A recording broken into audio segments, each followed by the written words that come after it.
नमस्कार, शिक्षालय में आप सभी का पुनः स्वागत है। मेरा नाम है रेणु यादव। एक बहुत ही प्यारा क्वेश्चन हमने सॉल्व किया था। क्वेश्चन था कि कोई एलिमेंट x जिसके पास उसका एटम में नंबर ऑफ प्रोटॉन और इलेक्ट्रॉन 17 है, नंबर ऑफ न्यूट्रॉन उसमें 18 है, और उन्होंने हमसे पूछा था कि ये बताइए कि ये कौन सा टाइप ऑफ आयन बनाएगा। हमने कहा कि इलेक्ट्रॉन्स को अगर हम डिस्ट्रीब्यूट कर दें शेल्स में, तो आउटर मोस्ट शेल में 7 इलेक्ट्रॉन है, इसका मतलब 1 इलेक्ट्रॉन की कमी है। तो डेफिनेटली x एलिमेंट 1 इलेक्ट्रॉन को लेकर x नेगेटिव बनाएगा, यानी कि एनायन बनाएगा। यहाँ हमारे क्वेश्चन का पहला हिस्सा कंप्लीट हुआ था। दूसरा हिस्सा और स्मार्ट है, वो पूछते हैं कि ठीक है, ओके फाइन, आपने बना दिया x नेगेटिव, अब आप ये बताइए कि x नेगेटिव बनने के बाद, यानी कि x एलिमेंट अब एक आयन, उसका जो एटम है अब वो एक एनायन बन गया है। एनायन स्पेसिफिकली हम बोलते हैं, अदरवाइज हम कॉमनली आयन बोलते हैं, ठीक है। तो वो पूछते हैं कि ये जो एनायन है, अब आप इसमें बता दीजिए कि प्रोटॉन्स कितने हैं, ओके, इलेक्ट्रॉन्स कितने हैं, चलिए बहुत बढ़िया, और कहते हैं कि न्यूट्रॉन्स कितने हैं, ठीक है। अच्छा, जिन बच्चों का बेसिक कॉन्सेप्ट क्लियर है वो तो बहुत इजी आंसर दे देंगे, लेकिन जिनका बेसिक कॉन्सेप्ट थोड़ा सा गड़बड़ है, कोई बात नहीं। आप समझिए कि एटम के अंदर जो न्यूक्लियस होता है ना, उसमें प्रोटॉन और न्यूट्रॉन रहते हैं, और जो शेल्स हैं उन शेल्स में, क्योंकि इसके पास सिर्फ के शेल, KL और M शेल है, इसलिए मैंने यहाँ पर 3 शेल्स बनाए हैं। तो इलेक्ट्रॉन्स इनमें रहते हैं आउटर मोस्ट शेल में। अब देखिए, प्रोटॉन 17 थे और न्यूट्रॉन थे 18।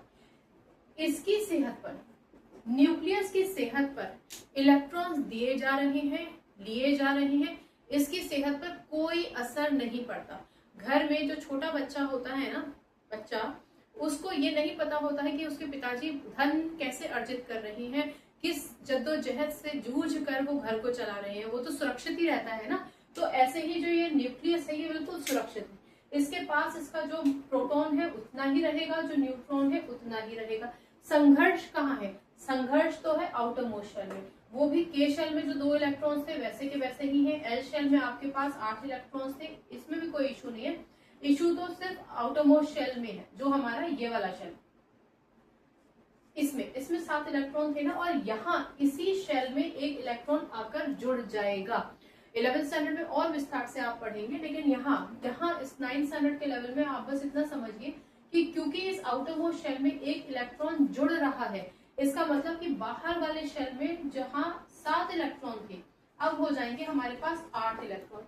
इसका मतलब कि अगर सारे शेल्स के इलेक्ट्रॉन्स को मैं जोड़ दूं, पहले शेल में 2 इलेक्ट्रॉन, दूसरे शेल में 8 इलेक्ट्रॉन, तीसरे शेल में 7 इलेक्ट्रॉन पहले से थे, 1 इलेक्ट्रॉन अब जुड़ गया है, तो यानी टोटल जो योग हो गया हमारा वो ये हो गया 2 + 8 + 8। 1 इलेक्ट्रॉन इस आउटर मोस्ट शेल में जुड़ गया ना, 7 इसके पास अपने थे, 1 इलेक्ट्रॉन जुड़ गया, तो ये इलेक्ट्रॉन जब इस शेल में आ गया तो 8 इलेक्ट्रॉन हो गए ना टोटल।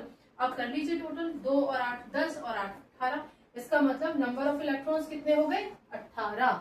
नंबर ऑफ प्रोटॉन्स, जैसा कि मैंने कहा, जितने थे उतने ही रहेंगे, तो ये क्या हो जाएंगे? 17। और नंबर ऑफ न्यूट्रॉन जितने थे उतने ही रहेंगे, यानी कि 18। ठीक है। आपके दिमाग में एक सवाल आ सकता है कि अगर मैं ये कहती हूँ कि एक ही एलिमेंट के कितने भी एटम्स हो, उसमें नंबर ऑफ प्रोटॉन्स और इलेक्ट्रॉन्स हमेशा सेम रहते हैं, तो आप ये सोचेंगे कि अब तो यहाँ पर गड़बड़ होगी। तो ये बात समझिए बच्चों कि जो नॉर्मल एक न्यूट्रल एटम है, उसमें नंबर ऑफ प्रोटॉन और इलेक्ट्रॉन हमेशा बराबर होते हैं। यानी अगर इस एटम ने इलेक्ट्रॉन लिया नहीं होता, तब तक नंबर ऑफ प्रोटॉन जो न्यूक्लियस के अंदर है और नंबर ऑफ इलेक्ट्रॉन्स जो शेल्स में बटे हुए हैं, उन दोनों का अगर आप जोड़ देखेंगे, सारे इलेक्ट्रॉन्स को जोड़ देंगे शेल्स में डिस्ट्रीब्यूटेड, तो वो नंबर ऑफ प्रोटॉन के बराबर ही होंगे। लेकिन ये बात तब जब एटम न्यूट्रल था। इस केस में इस एटम ने एक इलेक्ट्रॉन एक्सेप्ट कर लिया है, क्योंकि इसको स्टेबल होना था, स्टेबिलिटी गेन करनी थी, राइट। तो स्टेबिलिटी गेन करने की वजह से जैसे ही एक इलेक्ट्रॉन एक्सेप्ट करेगा, अब ये न्यूट्रल एटम नहीं रह गया, अब आप इसको पर्टिकुलरली एनायन बोलते हैं, कॉमनली आप इसको आयन बोलते हैं, यानी अब ये न्यूट्रल एटम नहीं है, इसीलिए यहाँ पर इलेक्ट्रॉन और प्रोटॉन सेम नहीं होंगे। ठीक है। तो आपका सवाल का जवाब क्या है? प्रोटॉन तो 17 ही रहेंगे जितने थे, न्यूट्रॉन भी उतने ही रहेंगे जितने थे। जद्दोजहद कौन कर रहे थे? सबसे बाहर, सबसे बड़े जिन्होंने जिम्मेदारी ले रखी थी, और वो कौन थे? Outermost shell.